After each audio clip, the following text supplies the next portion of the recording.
ପିଲାମାନେ ଚାରିଟା ବୃତ୍ତ ଏମିତି ଦେଇଛି, ଚାରିଟା ଏକ ବ୍ୟାସାର୍ଦ୍ଧ ବିଶିଷ୍ଟ ବୃତ୍ତ ଏମିତି ଦେଇଛି,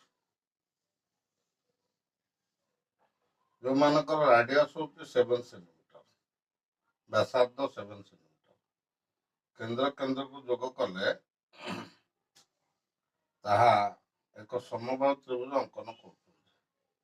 ତେଣୁ ବୃତ୍ତ ବାହାରେ ଆବଦ୍ଧ କ୍ଷେତ୍ରର କ୍ଷେତ୍ରଫଳ, ଏଇ ଯୋଉ ଗୁଡାକ ମୁଁ ଡଟେଡ୍ କଲି ଆର କ୍ଷେତ୍ରଫଳ ପଚାରିଛି ପ୍ରଶ୍ନ। ତେଣୁ ଆମେ ଦେଖିବା ଏ 7 ସେଣ୍ଟିମିଟର ଯୋଉ ବ୍ୟାସାର୍ଦ୍ଧ ଦେଇଛି 7 ସେଣ୍ଟିମିଟର ଲେଖାଏ, ତାହେଲେ ଏଇ ଯୋଉ ସମଦ୍ୱିବାହୁ ତ୍ରିଭୁଜ ସମବାହୁ ତ୍ରିଭୁଜଟା ଯୋଉ ହଉଛି, ସମବାହୁ ତ୍ରିଭୁଜର ଏ ବାହୁ ଗୁଡାକ ଆସୁଛି 14 ସେଣ୍ଟିମିଟର ଏବଂ ବୃତ୍ତ କଳା ଯୋଉ ହଉଛି ଏଟା 60 ଡିଗ୍ରୀ କୋଣ ଉତ୍ପନ୍ନ କରୁଛି ହେଲା। ଏଇ କ୍ଷେତ୍ରଫଳ ପଚାରୁଛି, ଏ କ୍ଷେତ୍ରଫଳଟା କେମିତି ବାହାରିବ ନା, ଏ କ୍ଷେତ୍ରଫଳ ପାଇଁ ଫର୍ମୁଲା ଆମେ ଲେଖିବା କ୍ଷେତ୍ରଫଳ ସମାନେ ଗୋଟେ ତ୍ରିଭୁଜର କ୍ଷେତ୍ରଫଳ ବାହାର କରିଦେଇକି 3 ଗୁଣିଦେବା ବୃତ୍ତ କଳାର କ୍ଷେତ୍ରଫଳ ସାଙ୍ଗରେ ହେଲା। ଗୋଟେ ତ୍ରିଭୁଜର କ୍ଷେତ୍ରଫଳ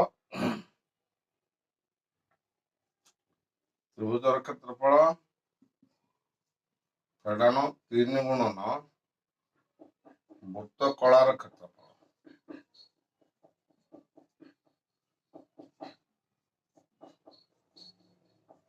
ଲାଷ୍ଟରେ 2 ମଲ୍ଟିପ୍ଲାଏ କରିଦେବା, କାରଣ ଦି ପଟରେ ସମାନ ଜିନିଷ ଆସିବ। ଏ ସବୁ 7 ସେଣ୍ଟିମିଟର ଲେଖାଏଁ ରହିବ।